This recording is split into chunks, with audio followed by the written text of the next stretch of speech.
Nah, saya mau minta tambahan ilmu nggak dikasih dengan cara saya datang ke sini naik motor Suzuki Titan. Saat itu kaki saya sedang sakit, pincang ke sini. Saya langsung suruh pulang. Saya berharap sampai sini saya diajari yang macam-macam, ditambahi ilmu atau apa. Enggak, ternyata saya suruh pulang. Kembali ke rumah, saya kembali zikir satu itu. Saya mengucapkan Allah, Allah. Itu tok. Nah, di situ dalam hati saya ada suara. Dalam hati saya yang paling dalam. Murid pertamamu adalah dirimu sendiri. Jadi saat itu saya berprinsip, satu zikir kita istiqomah yang akan beranak pinak. Kalau engkau ingin jadi guru, murid pertamamu adalah dirimu sendiri. Kalau engkau sudah bisa mengajari dirimu sendiri, maka engkau layak mengajari orang lain.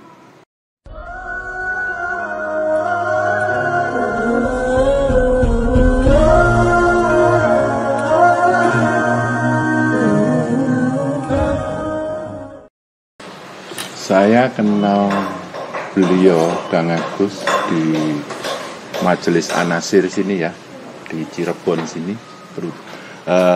tepatnya di Karanganyar, Panguragan, Cirebon. Itu yang saya ingat tanggal 18 Maret 2008. Saat itu saya kesini niatnya tidak lain hanya ingin mendekatkan jiwa saya dengan Allah. Kenapa saya ingin mendekatkan diri dengan Allah? Karena begitu beratnya hidup saya saat itu. Saya merasakan ketika jiwa saya itu jauh dengan Allah itu, hidup saya penuh dengan kegelapan. Hidup saya penuh dengan beban, himpitan, pikiran tidak tertata, jiwa tidak tenang, nafsu tidak terkendali, perbuatan saya tidak terarah. Dan akhirnya membuat segalanya itu seakan tidak dalam situasi yang kondusif buat saya. Jadi saat itu saya memang betul-betul ingin mencari tata cara untuk mendekatkan jiwa kepada Allah. Saking saya merasa berat, jauh dengan Allah itu, nggak enak banget mas. Nah, akhirnya tahun 2008 bulan Maret itu saya bertemu beliau, Kang Agus. Dan saya merasa beliau mampu. Tuh, saya lihat mampu. Dan akhirnya mungkin ini yang bisa mengantar saya untuk dekat dengan Allah. Tapi satu, niat saya memang ingin dekat Allah. Tidak ada yang lain. Niat saya hanya itu, satu-satunya. Karena kalau saya niatnya yang lain, nggak buat apa sih? Ya kan gitu. Dan saat itu saya nginep di Masjid Pesalakan di Makbarah Abdul Rahman Al-Usmani. Dan saya bertemu beliau cuma 3 kali saat itu. Dan alhamdulillah saya cuma diberi satu ilmu yang sangat sederhana. Saya cuma disuruh berzikir. Dan zikir pun sangat sederhana. Tapi karena saya memang butuh ilmu itu, dan saya anggap ilmu itu sangat mahal buat saya. Akhirnya saya pegang betul itu ilmu itu. Itu. Jadi saya saat itu karena memang panggilan jiwa, akhirnya ya niat saya benar-benar kuat. Niat saya benar-benar kokoh untuk mendekatkan jiwa kepada Allah. Dan saya cuma berharap saya mendapatkan satu titik terang yang bisa menjadi pelita buat hidup saya yang gelap. Terus saya mendapatkan satu titik pencerahan buat memberi satu titik cerah dalam saya menjalani hidup dan kehidupan ini. Nah, intinya saat itu saya di titik nazir, di titik benar-benar saya pasrah dengan hidup saya. Saya benar-benar sudah merasa siapa lagi penolong saya selain hanya Allah, kan gitu. Nah, gitu loh mas. Awalnya seperti itu. Niat saya cuma satu, ingin dekat dengan Allah. Kata niku mas. Boleh diperjelas Gus Rofi? Kenapa memilih sosok Kang Agus. Tadi Gus Rofik katakan, Gus Rofik yakini bahwa Kang Agus yang akan mengantarkan. Ya kebetulan saya dari tahun 88 saya memang sudah punya guru ya. Guru saya adalah kakak sepupu saya sendiri, dan ya sedikit banyak saya dalam bersitan hati saya itu agak sedikit bisa mengenal, oh ini cocok, ini enggak, ini pantas, ini enggak. Nah saat itu nggak tahu kok saya cocok dengan beliau, nggak tahu alasannya, saya nggak tahu. Saya nggak punya alasan, cuman saya terp aja. Bahkan saat itu saya dipersalakan, itu ada satu guru tarekat, dan saya nggak sebut nama tarekatnya, itu mengajak saya, "Mbok ikut saya." Saya nggak mau. Saya sudah memantapkan diri untuk bersama Kang Agus. Seperti itu. Jadi tidak ada alasan. Saya cuma feeling aja. Itu jadi seperti apa ya? Mungkin kayak orang jatuh cinta ya. Kayak gitu. Jatuh cinta pada pandangan pertama. Iya, seperti itu. Dalam perjumpaan pertama saya sudah merasa nggak tahu, nyes. Kayak gitu. Akhirnya itulah tambah mantap saya. Nah, seperti itu, Mas. Pada saat itu pertemuan berarti di Masjid Pesalakan. Saya langsung nginep di Masjid Pesalakan, terus malamnya saya bertemu di pinggir jalan. Di pinggir jalan, terus saya diajak zikir. Seperti itu. Dan saya terus saat itu diskusi di tempat Pak Kaji Bambang kayaknya sampai pagi. Nah, di situ semakin saya yakin dari hasil diskusi saya, dari apa yang sudah saya dapat dari saya berguru sebelumnya, wah ini cocok ini. Cocok. Akhirnya ya itu pertemuan pertama. Nah, pertemuan kedua saya baiat. Nah, pertemuan ketiga ini yang aneh. Saya diangkat jadi guru. Ya saya juga heran. Dan saat itu saya disuruh berzikir 1 hari 1 malam. Itu. Dan alhamdulillah dari saya berzikir 1 hari 1 malam itu banyak sekali sensasi-sensasi zikir yang saya temukan. Banyak sekali bunga-bunga zikir yang saya temukan dan tidak pernah saya temukan di tempat yang lain. Nah, disitulah saya tambah mantap. Nah, seperti itu.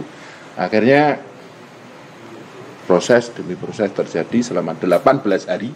Saya nginep di Cirebon, di Pesalakan itu. Akhirnya saya suruh pulang. Dan saya nggak mau. Karena saya senang di sini, ngapain saya suruh pulang?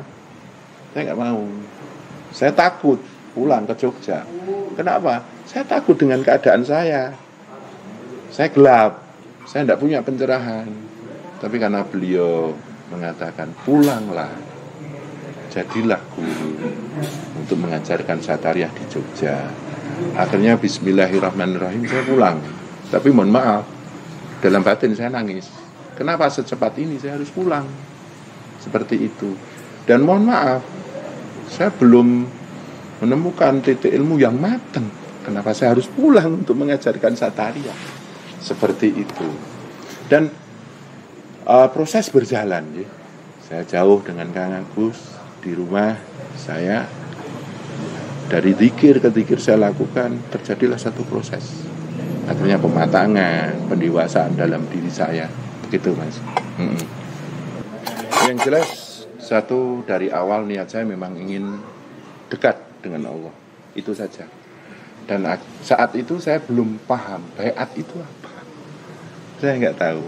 Jadi saya memang benar-benar menyatakan diri, bimbing saya untuk dekat dengan Allah. Tuh. Jadi saat itu saya tidak minta apa-apa. Dan saya menawarkan, saya harus ngasih apa ke panjenengan asal saya bisa bertemu sama Allah.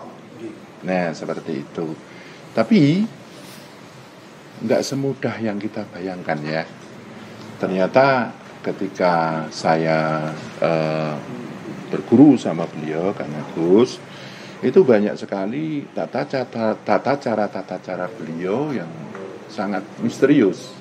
Jadi saya dulu gini ya, kalau biasanya gini ya, katanya ingin dekat dengan Allah, tapi malah akhirnya cuma nebeng dengan guru, hanya dekat dengan guru, akhirnya terhijab cahaya kita dengan guru kita. Itu saya ketika sudah baiat dengan Kang Agus, saat itu saya nggak paham baiat itu apa. Ternyata baiat itu diterima jadi murid. Tuh, terus saat itu saya baru paham, oh seperti itu dah. Nah, ketika saya sudah baiat, itu saya 7 tahun saya di Jogja. Saya nelpon nggak diangkat, saya SMS nggak dibales, saya pokoknya curhat apa-apa saya nggak di pokoknya kayak nggak direspek gitu loh. Tapi karena saya punya keyakinan bahwa saya itu sudah bertemu orang yang tepat yang bisa mengantar saya kepada Allah, ya saya cuman ambil zikirnya. Ya, dari zikir-zikir itu saya lakukan.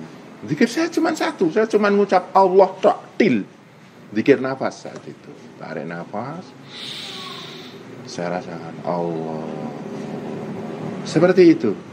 Nah, saya mau minta tambahan ilmu, nggak dikasih dengan cara saya datang ke sini naik motor Suzuki Titan. Saat itu kaki saya sedang sakit, pincang ke sini. Saya langsung suruh pulang. Saya berharap sampai sini saya diajari yang macam-macam, ditambahi ilmu atau apa, enggak ternyata. Saya suruh pulang. Kembali ke rumah, saya kembali zikir satu itu. Saya mengucapkan Allah, Allah. Itu tak. Habis sholat, saya zikir itu. Setiap saya zikir itu.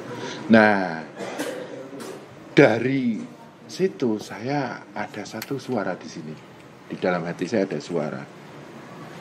Satu ilmu, kamu istiqomah dengan laku, tirakat yang maksimal, ilmu itu akan beranak pinak.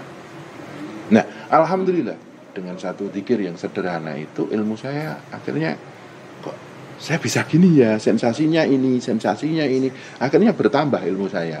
Dan itu dengan sendirinya. Tuh. Terus saat itu kan saya dalam koridornya diangkat jadi mursyid tahun 2008 itu. Saya ke rumah tuh bingung. Saya mau ngajarin apa? Saat itu saya adalah punya perguruan bela diri. Saat itu sudah saya bubarkan karena guru besarnya sudah meninggal. Saat itu saya bingung, saya mau ngajarin apa sama mereka. Nah di situ dalam hati saya ada suara, dalam hati sana yang paling dalam. Murid pertamamu adalah dirimu sendiri. Jadi saat itu saya berprinsip, satu zikir kita istiqomah yang akan beranak pinak. Kalau engkau ingin jadi guru, murid pertamamu adalah dirimu sendiri. Kalau engkau sudah bisa mengajari dirimu sendiri, maka engkau layak mengajari orang lain. Nah itu. Saat itu, dengan cara misterius Kang Agus mengajari saya. Saya datang, tidak ditemui, SMS, tidak dibalas, telepon, tidak diangkat. Saat itu belum ada WhatsApp, belum ada WA. Ada suara di sana. Jangan berharap sama gurumu, berharaplah sama Allah. Nah akhirnya bertauhidlah saya dengan Allah. Itu. Terus ketika saya saat itu merasa diri saya nggak punya daya kuasa apapun, saya mau sambat sama guru ya juga tidak direspek. Akhirnya saya menemukan satu titik. Saya ini harus bergantung sama daya kuasa Allah. Maka disitulah saya mengucapkan la haula wala quwata illa billah. Dan mohon maaf, berbarengan saat itu, ya kebetulan ini bukan karena saya masuk Satariyah, terus saya kayak gimana, hidup saya hancur, ekonomi saya hancur, saya hidup nggak jelas, saya banyak utang, gitu. Dan benar-benar saya hidup penuh beban, penuh himpitan, penuh tekanan, stresor banyak dalam hidup saya. Disitulah saya semakin memaksimalkan harapan saya dengan Allah. Disitulah saya yakin ketika saya punya hidup dan hidup ini sudah tidak berdaya, saya selalu menyebut yang maha hidup, Allahu ya Hayyu.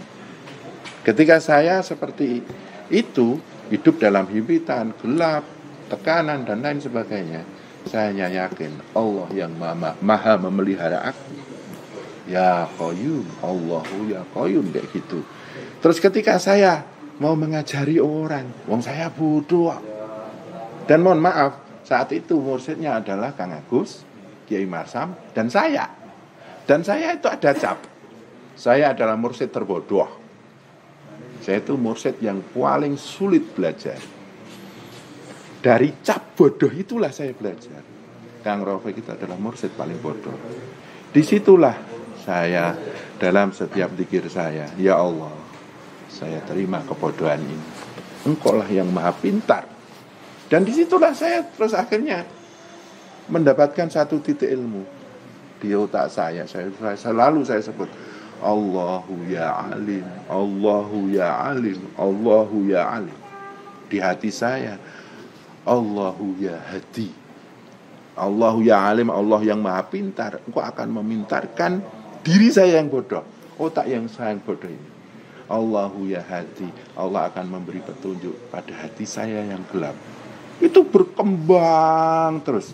Ketika saya miskin, saya menyebut Allah yang maha kaya, Allahu ya ghani, Allahu ya mughni, Allahu ya fatah, Allahu ya rozak. Berkembanglah zikir saya. Dan itu tidak tahu, itu menolong saya. Tiba-tiba tangan saya itu rasanya di sini nggak tahu ada panas-panas gimana. Karena saya mau sambat sama siapa? Saya hanya sambat sama Allah. Tahu-tahu tangan saya itu terasa hangat, ada energinya. Loh, kok aneh. Terus kemudian ada orang sakit. Loh, saya pegang kok sembuh. Akhirnya saya jadi terapis. Akhirnya dari saya buka terapis ini, ya kok pasien saya berjubel. Lah, disitulah alhamdulillah saya mulai tertolong dunia saya. Dulu yang saya banyak hutang, saya banyak impitan, saya banyak tekanan. Mohon maaf, sampai istri saya saja saya pulangkan ke mertua 6 bulan. Karena saya nggak bisa ngasih makan. Sama anak saya yang masih umur setahun saat itu. Nah, karena saya benar-benar berharap dengan Allah, saat itulah mustajabah, terkabulkan. Nah, disitulah berkembang ilmu saya. Bagaimana saya bersyukur sama Allah. Alhamdulillah. Bagaimana saya puja-puji sama Allah. Subhanallah, Allahu Akbar. Ternyata di situ ada satu hakikat. Itu loh yang namanya Nur Muhammad, nur pencerah. Ketika engkau ditolong sama oleh Allah, ketika engkau ditolong oleh Allah, itulah nurullah. Jadi saya itu ilmunya berkembang sesuai dengan situasi kondisi saya saat itu. Dan mohon maaf, dengan seni mengajarinya Kang Agus itu secara misterius memberikan satu himpitan, tekanan, benturan, gesekan. Di situ muncul antibodi pada diri saya. Antibodinya apa? Saya sebut Allah dengan dzikrullah. Saya sebut sifat-sifatnya. Saya sebut asmaul husnanya. Disitulah saya lama-lama secara alamiah, loh kok saya terus berzikir. Nah, terus akhirnya berkembang.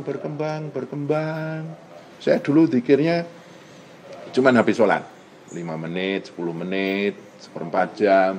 Terus sholat malam saya setengah jam, 1 jam. Lama-lama saya berpikir, masa zikir cuma habis sholat. Nah, di dalam hati saya ada satu suara. Saya dengar dari ucapan guru, kalau itu dari suara hati, ikuti saat itu. Nah, ada suara gini, ciri engkau dekat dengan Allah, zikirmu itu rapat. Makanya setiap situasi dan kondisi, saya sudah istilahnya tidak mikirkan dunia, saya zikir. Zikir murni, saya mengucap Allah. Ketika saya muncul himpitan atau apa asmaul husna yang harus saya sebut, apa sifat-sifat yang harus saya sebut. Lah disitulah akhirnya kok secara alamiah kok saya sedikit banyak kok bisa mengajari diri saya sendiri. Lah dari saya mengajari diri saya sendiri itu, terus saya bisa menembus sedikit-sedikit kasar, musyahadah seperti itu. Akhirnya bisa ngajari banyak orang dari apa yang saya alami. Dan disitulah akhirnya di sana ada suara. Kalau engkau sudah bisa mengajari dirimu sendiri, engkau layak mengajari orang lain. Nah, di situ akhirnya, oh ternyata betul ya. Murid saya yang pertama adalah diri saya sendiri. Saat tahun 2008 saya diangkat jadi guru mursyid, ya murid saya satu. Ini yang bodoh ini. Yang mohon maaf saat itu memang saya sampai dikatakan oleh beliau Kiai Marsam almarhum, sampean itu ibarat tombak kepleh, ibarat keris kepleh itu kayak kertas itu loh. Tapi saya terima itu. Ingat, saya bertemu Kang Agus, saya kesini dari Jogja kesini naik bis terblasuk-blasuk ya. Tersesat-sesat saya itu naik bis ya. Saya naik bis datang di terminal itu jam 8. Saya berangkat subuh loh. Dan saya tersesat-sesat saat itu. Nah, bisnya macet lah itu ya Pak, kayak gitu. Nah, saat itulah ketika saya sadar bahwa murid pertama saya adalah diri saya sendiri. Nah, disitulah ini harus saya luluskan itu. Dan mohon maaf, dari tata cara Kang Agus, saya telepon nggak diangkat, SMS nggak dibales, itu ternyata ada satu titik. Jangan punya ketergantungan sama gurumu, jangan ribeti gurumu. Ya, ambil apa yang sudah manfaat dari gurumu. Jadi mohon maaf, akhirnya saya benar-benar bergantung sama Allah. Allahus Somad, seperti itu. Disitulah matang, pelan-pelan matang, belum, walaupun saya nggak ngaku saya udah matang ya, enggak. Karena kita belajar itu enggak ada batasnya. Kalau kita mengatakan belajar ini sudah ada batasnya, wah repot itu. Disitulah yang namanya pengapesan. Berarti titik kita sudah maksimal sampai di situ. Nah, itu nanti banyak kiat-kiat yang istilahnya kalau mau dibedar nanti